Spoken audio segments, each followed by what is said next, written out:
Hi everyone, welcome back. And in last video we saw how to download a torch dataset and then we divided it into multiple batches.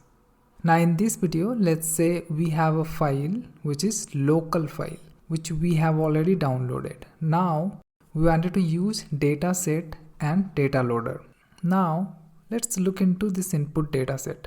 So using pd.read CSV, we read this data and you can see the first column is the label and rest all other columns are the image data. Now in order to read this file using dataset, I have to create one subclass, that is read dataset from dataset class. In this class we have to implement two methods.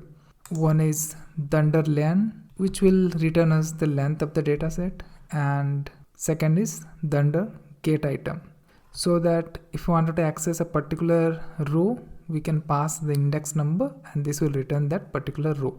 Now let's see the demo. So we are going to import all these libraries and then we are going to create this subclass, and over here I'm going to pass this local file which I have in Google Colab. So let's copy this path and put it over here, and this will read this file.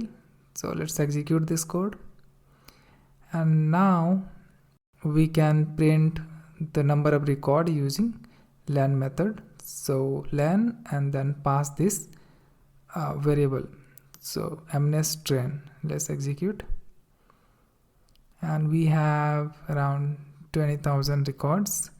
Now using data loader we can create